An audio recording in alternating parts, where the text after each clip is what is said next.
siguiente programa es apto para todas las edades. No contiene escenas de sexo ni violencia.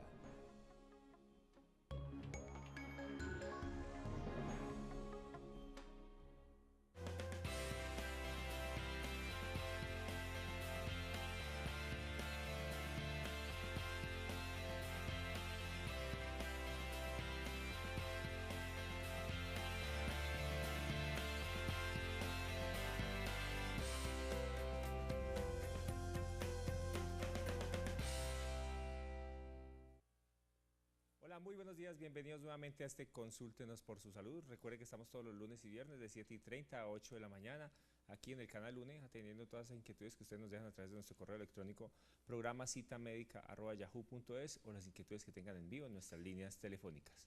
Hoy con un programa bastante especial, con un invitado también muy especial, así que le damos la bienvenida a la doctora Doris Amanda y a nuestro invitado el día de hoy. Buenos días, doctora Doris, ¿cómo ha estado?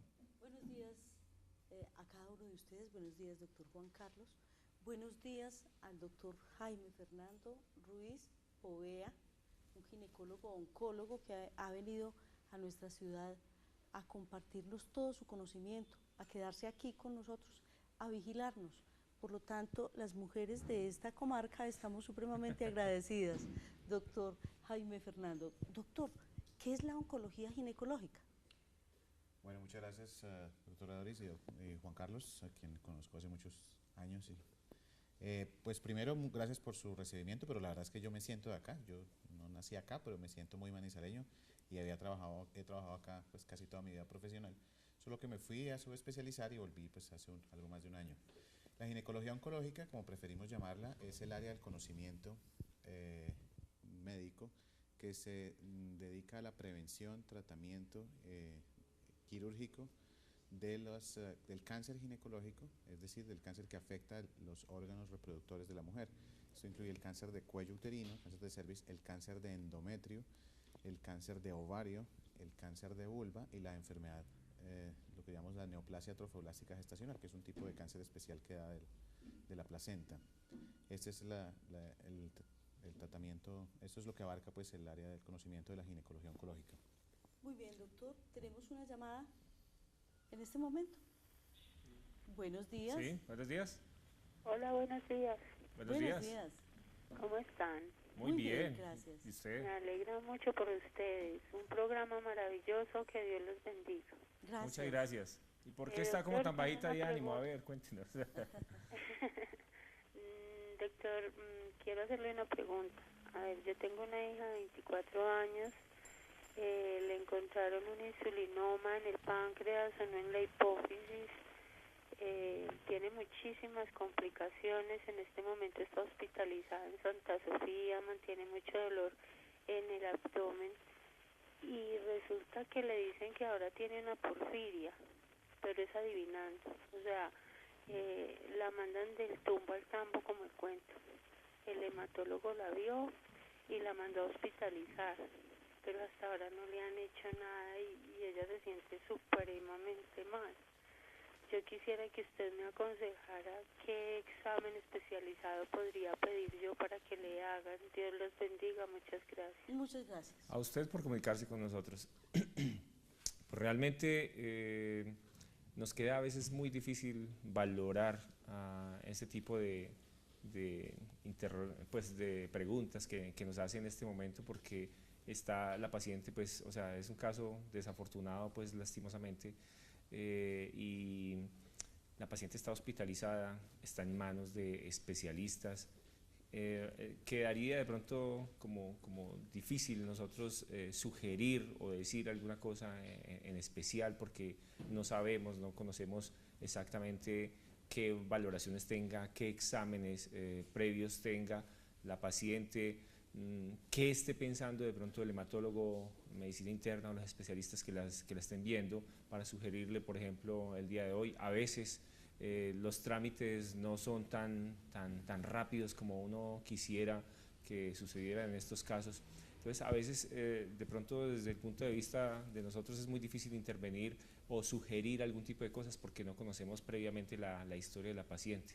Por eso, pues, de pronto nos queda un poco difícil en este momento opinar en este caso porque de verdad no conocemos absolutamente nada de la paciente y no sabemos qué es lo que estén pensando de pronto los especialistas para sugerir. Así que yo pienso que la idea es que esté en constante diálogo con sus médicos tratantes, preguntando la evolución de la paciente, qué diagnóstico exacto le han confirmado, qué se espera tener con la paciente y que esté en un diálogo permanente para que los especialistas o los médicos que la tratan pues puedan tenerla mucho más informada a usted de los pasos a seguir. A veces uno cree que de pronto no le están haciendo absolutamente nada a los pacientes, pero realmente si uno no conoce bien o lo que se esté pensando, pues probablemente uno crea que no está pasando nada porque no ve una evolución rápida en este tipo de enfermedades que son siempre un poco complicadas. Así que yo pienso que lo que usted tiene que hacer es dialogar muchísimo con los médicos tratantes y preguntarles este tipo de expectativas, lo mismo que nos está preguntando a nosotros, porque nos queda de verdad muy difícil valorar un caso tan complicado en este momento. Bueno, doctor Juan Carlos, le deseamos a la señora pues que pueda aclarar muchas de sus dudas y ella tiene derecho perfectamente a hablar con el médico coordinador del área para que le haga claridad sobre los puntos que ella no tiene claros. Doctor Jaime Fernando, nosotros en nuestro medio hemos tenido algunos métodos de diagnóstico para prevención de lo que es todo el tracto genital femenino. Sin embargo, hemos tenido de pronto confusión y hemos tenido sesgados estos exámenes a cierto grupo poblacional. Por ejemplo, nosotros creemos que las personas quienes no tienen relaciones sexuales no tienen por qué estar preocupándose por el aparato reproductor, ¿sí? Por ejemplo, las monjas, las hermanitas pues que nunca se hacen un examen, en fin, y que de pronto nosotros observamos cómo en algún momento esos abdómenes comienzan a crecer y ya nuestro benemérito profesor Aquileo Asbar nos decía, mujer que no pare un hijo, pare un mioma. ¿Por qué esta respuesta genital si nosotros vemos que hay grupos que no tienen relaciones sexuales? ¿Y cómo deben prevenir ellas la patología? Bueno, probablemente eso parta del hecho de que pues, la genética nuestra sigue siendo la genética de una comunidad que hace 150.000 años eran cazadores y recolectores y tenían hijos desde la adolescencia durante toda su vida reproductiva. Entonces todo el organismo de la mujer está hecho un poco para la reproducción en términos puramente biológicos. Por supuesto la evolución de la sociedad ha hecho pues, que hoy en día la vida de la mujer sea mucho más que la reproducción, pero eso por supuesto tiene algunas consecuencias sobre los órganos que constantemente están ovulando y exponiéndose a concentraciones hormonales que eventualmente pueden tener epidemiológicamente, por lo menos se ha demostrado un efecto. Es así como todas las mujeres que no tienen hijos, si bien no les da cáncer de cuello uterino, que ha sido siempre el más común, sí tienen una incidencia mayor, por ejemplo, de cáncer de ovario, de cáncer de endometrio y de cáncer de mama. Todos estos de alguna manera relacionados con la estimulación estrogénica persistente y permanente. Entonces, pues probablemente esa sea la explicación. ¿Cuáles son, doctor Jaime, los cánceres más frecuentes que se presentan en las mujeres? En este momento el cáncer de mama ya supera pues el cáncer de cuello uterino, que ha sido el que siempre ha sido, que en este momento es el segundo, pero que sigue, por lo menos en las estadísticas oficiales, que fueron que están por actualizarse, pero seguía siendo el más mortal, el cáncer de cuello uterino. El cáncer de mama, por supuesto, ha tenido una incidencia creciente, y en orden de frecuencia, en los cánceres ginecológicos sigue el cáncer en nuestro medio de ovario y de endometrio, pero en otros países el cáncer de endometrio es el primero, con mucho, el más prevalente. En la medida en que nuestras costumbres se vuelvan un poco más parecidas a los países desarrollados y tengamos, por ejemplo, más obesidad, cabe esperar que se incremente de manera notable el cáncer endometrial también en nuestro medio. Entonces, pues el cáncer de cuello en su orden, el cáncer de mama pues en incidencia, el cáncer de cuello, el cáncer de ovario, el cáncer de endometrio y un poco menos el cáncer de vulva, pero sigue existiendo. El doctor aquí hace anotación, doctor Juan Carlos, precisamente a muchas situaciones que han ido afectando, son los factores epigenéticos, como los factores externos a nosotros se van haciendo también factores internos, como la dieta, ¿sí? Un factor importantísimo, como esa vinculación con el cáncer de ovario, como esa vinculación con los estados metabólicos inclusive, y mm, precisamente hablando de esto, doctor, ¿cómo han influenciado la presencia de cierto tipo de virus como un factor epigenético que ha venido a transformar y a modificar las condiciones de salud? Bueno, en el cáncer de cuello uterino es clarísima pues, el papel que juega el virus de papiloma humano. El virus de papiloma humano se considera una causa hoy en día necesaria, no suficiente, pero necesaria para la presencia del cáncer de cuello uterino. Investigación pues que entre otras cosas participó una doctora colombiana, la doctora Nubia Muñoz, demostró a lo largo de muchas muestras recogidas a lo largo de muchos años que en el 99% de los cánceres de cuello uterino que han tenido lugar en los últimos años o de los de ese estudio, que fueron muchos casos, se documentó la presencia de secuencias genéticas de virus de alto riesgo, que por eso se categorizaron como tal, de papiloma humano. Entonces el papel del virus ahí es fundamental. Y lo que usted mencionaba en el cáncer de endometrio específico, más claramente, un poco menos en el cáncer de ovario, pero también factores metabólicos como la obesidad y el hiperestrogenismo, pues definitivamente tienen un papel etiológico pues muy claramente definido allí. Hoy estamos así como un tema general de cáncer, así que femenino, del aparato genital femenino. Así que si usted tiene alguna pregunta respecto a este tema del día, pues con muchísimo gusto aquí tenemos al doctor Jaime Fernando Ruiz para que nos responda este tipo de inquietudes. Doctor Jaime, ¿qué está haciendo la gente en su vida diaria, en su cotidianidad, o qué está dejando de hacer para que de pronto aparezcan estos tipos de cánceres en las mujeres? En relación con el cáncer de cuello uterino, pues no hay pues digamos que las recomendaciones para su prevención hoy en día son muy específicas y son para prevención de que haya casos severos e invasivos y terminales en pacientes muy jóvenes. Y una de ellas es la estrategia de prevención primaria. Es tal vez el único cáncer que tiene una prevención primaria tan intensa, que es la vacunación contra el virus del papiloma humano, que como todos sabemos ha sido objeto de debate, por supuesto, pero que a la luz de los conocimientos actuales y sigue siendo pues muy vigente la recomendación explícita de vacunar a las niñas a partir de los 9 años. Esa sigue siendo además la política estatal en relación con eso, esperamos que con unos muy buenos resultados al mediano y al largo plazo, pero es así como se deben hacer las cosas. En cáncer de cuello uterino también pues sigue siendo la tamización, es decir, la detección de lesiones tempranas. Eso se hace hoy en día mediante dos estrategias: la que se ha utilizado hace 50 años o algo más, que es la detección en células del cuello uterino de anormalidades, que es lo que llamamos la citología, y hoy en día la detección de la presencia de secuencias del genoma viral, de secuencias de virus de alto riesgo, que es lo que se llama la prueba de virus de papiloma humano, prueba de DNA, VPH, en la cual se detecta la presencia del virus, haya o no haya lesiones, a diferencia de la citología, que solo detecta lesiones premalignas, o solo no, que detecta lesiones premalignas. La tamización por el virus detecta la presencia del virus, que son cosas diferentes pero complementarias.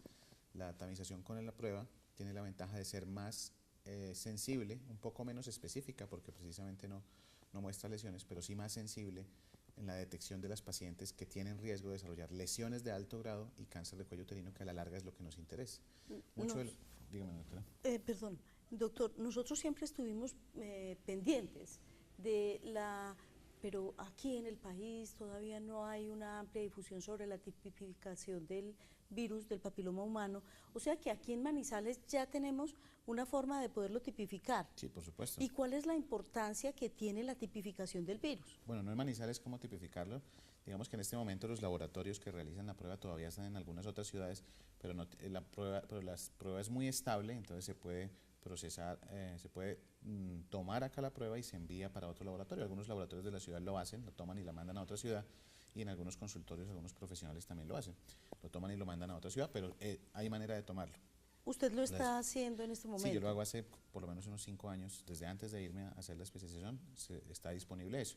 Creo que lo que hace falta un poco es el conocimiento sobre esta prueba. Infortunadamente todavía falta mucha difusión de su utilidad interpretación. Entonces, a veces cuando uno no sabe cómo interpretar una prueba, pues no la pide Muy demasiado bien. porque no sabe. se encarta uno Exacto, con el sí. resultado. Tenemos una llamada, doctor Jaime. Buenos días, Marta. Sí, muy buenos Bienvenida. días, doctor, para hacerle una preguntita. Resulta que mi mamá tiene 75 años. Igual ella está esperando la cita que se la dieron para el 4 de marzo. Mi mamá tiene un sangrado vaginal, pero no abundante, es pequeñito. Y a mí me hacen dar mucho miedo que de pronto es cáncer de matriz, porque ella, y lógico que ella está a esta época, ella esté sangrando, y me hacen dar mucho miedo que cáncer de matriz, que cáncer de útero, entonces como para recibir otra opinión. Muchas gracias. Pues aquí Muchas tenemos gracias. a un experto en la materia, doctor Jaime. Pues sí, claramente una mujer en estado posmenopáusico pues no es normal, nunca es normal que una mujer en estado posmenopáusico sangre, y realmente el riesgo de que tiene de cáncer de endometrio o de cáncer de cuello uterino esta paciente es alrededor del 15%. Eso es suficientemente alto para que definitivamente haya que tomarle una biopsia de endometrio, haya que examinarla muy bien, por supuesto, mirarle el cuello uterino, probablemente tomarle una citología y definitivamente tomarle una biopsia de endometrio. Visto desde esa manera, pues puede ser. Visto desde la otra manera, pues el 85% o 90% de los casos no son cáncer. ¿Qué otras cosas pueden suceder? La causa más frecuente de sangrado posmenopáusico es la atrofia. La atrofia Atrofia. misma del endometrio puede hacer que el tejido sea tan delgado que se desprenda solo y sangre de manera ocasional. Eso puede pasar. Algunas otras condiciones son los pólipos, algunas otras condiciones son pues, pequeñas laceraciones que se pueden hacer por diversas causas. Pero la causa más frecuente es sin duda la atrofia. Definitivamente, pero sí, hay sí. que descartar Claro. que tenga. Hay Entonces, hay que hacer lo que hay que hacer. laboratorios Claro. especializados y valoración especializada para poder descartar. Y una Aquí- biopsia de endometrio sin duda necesita Y esta paciente. hay un paréntesis aquí, un llamado de atención importantísimo, porque en muchas ocasiones llegan estas pacientes posmenopáusicas a consultar por urgencias y salen con unas ampollas de impregnación hormonal estrogénica. No. O sea que ese es un llamado de atención para nuestros colegas que están en urgencias. No, primero hay que diagnosticar, primero hay que saber derivar al paciente, saber indicarle y lo más probable es biopsiar, porque es mejor tener seguridad en estos casos.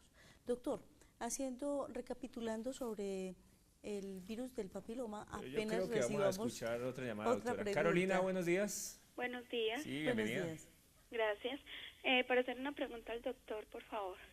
Claro. Lo que pasa es que, pues, en este caso a mí me hicieron unos exámenes y me salió, primero que todo, que tengo una pequeña masa en el ovario, pero también me salió hidrosalpinx, que bloqueo de trompas, pero de las dos. Entonces, pues a mí me gustaría tener un hijo, pero no sé si eso, a mí me van a hacer como que una cirugía para tratar de desbloqueármelas, de destapármelas, pero no sé si de verdad pues eso sea un impedimento para yo tener un hijo o definitivamente sí pueden destapármelas y quedar yo en embarazo algún día. ¿Tienes? ¿Cómo dice? ¿Cuántos años tienes? 25. 25. Sí, Muchas pero gracias. Claro que sí, yo con vengo mucho con gusto, esos Carolina. problemas hace mucho tiempo, dolor en los ovarios, me han hecho ecografías y que un quistecito, después ya que no lo tengo, que sí tengo después. O sea, siempre ha sido como un problema, siempre con mi ovario izquierdo.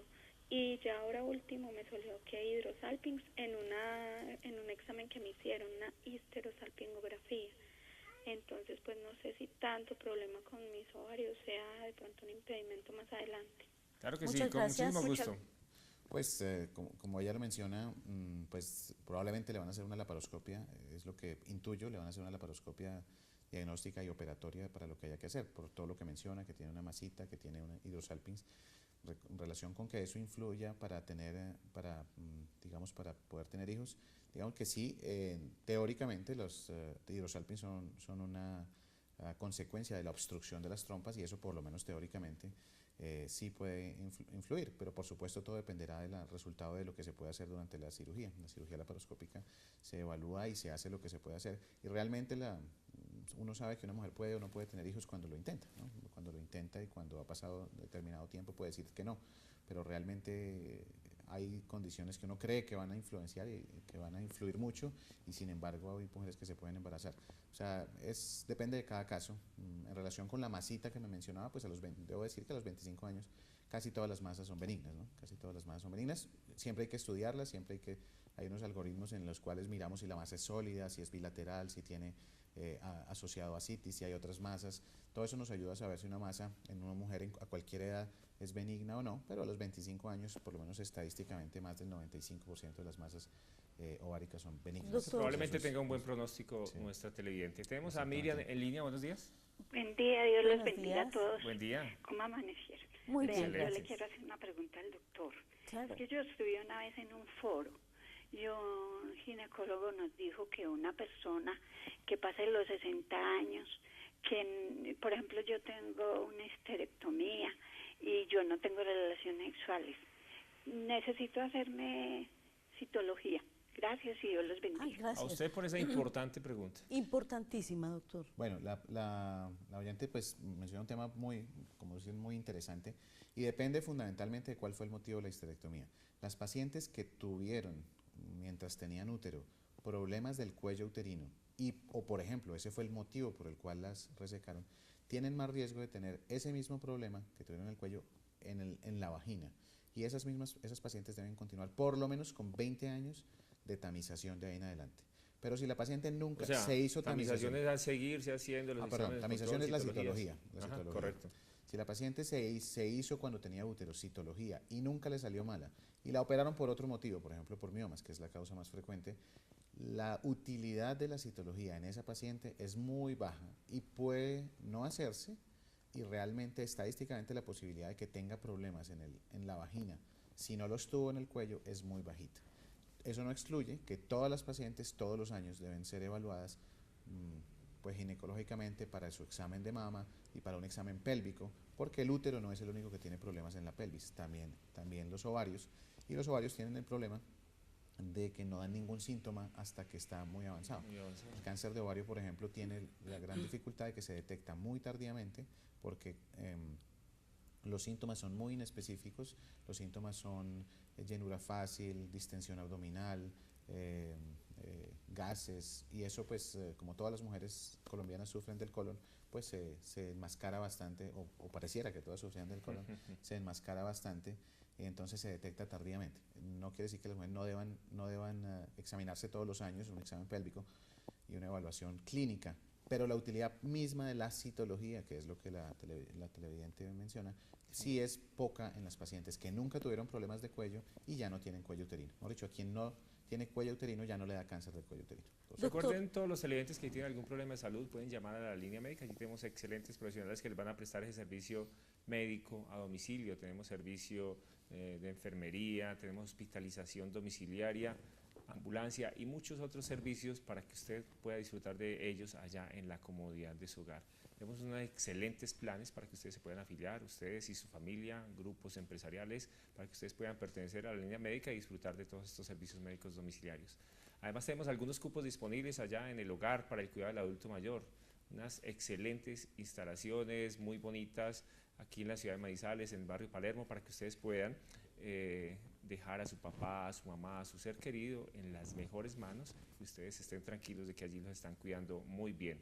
Así que pasen por la línea médica para que vean todos los servicios que tenemos para ustedes. Bueno, es importante pues que hagamos hincapié en que tenemos que cuidar nuestros ovarios y estar pendiente de ellos también y hacer un buen tacto vaginal, hacer una buena palpación bimanual, los médicos que hacemos consulta de primer nivel, para que aprendamos también a detectarlo y a sospechar, por lo menos en la existencia de él. Doctor, necesitamos saber dónde ubicarte porque es muy importante que tipifiquemos ese virus, porque dependiendo de la tipificación de ese virus también vamos a poder tener una conducta, asumir una conducta. ¿Dónde te encontramos? Pues yo en este momento tengo mi consultorio en Clínica Santillana. En el futuro cercano pues me trasladaré a la nueva torre del Parque Médico en un par de meses seguramente, pero en este momento en Clínica Santillana, mi consultorio 507. ¿Cuál es el teléfono? El teléfono allá es 881-1111 y la extensión 0 o extensión 100 es donde se dan las citas. Bueno, hemos llegado ya a nuestro fin, muy satisfechos de haber podido tener hoy al doctor Jaime Fernando Ruiz Povea, y les invitamos a que sigan con nosotros, porque próximamente tendremos nuevamente la presencia del doctor Jaime Fernando. Tenemos que ampliar este tema y porque de nos verdad quedamos muy corticos en el tema. Les recuerdo que soy Torisamanda Henao Serna, su médica cirujana colposcopista, que para mí es un gusto grandísimo poder llegar a sus televisores, y que los invitamos a que mejoremos el estado de ánimo, a que mejoremos nuestra alimentación, hagamos más ejercicio, tomemos mucho líquido y nos tomemos un respirito para abrazarnos, darnos un abrazo de bienestar, de filialidad, de hermandad, y cuidemos a nuestra ciudad. Tengamos muy buen genio y seamos amigos. Bueno, llegamos hasta el final de Consúltenos por su Salud. Le damos los agradecimientos a ustedes por estar siempre muy pendientes ahí de nosotros y esa gran audiencia que tenemos cada vez más día a día. Los agradecimientos al doctor Jaime por habernos acompañado el día de hoy. Esperamos tenerlo muy pronto por aquí porque nos quedamos empezados con el tema. Doctor, gracias. Muchas gracias. No, Juan Carlos, a ustedes muchas gracias y siempre dispuesto a charlar a todos estos temas tan importantes con su audiencia. Muchas gracias.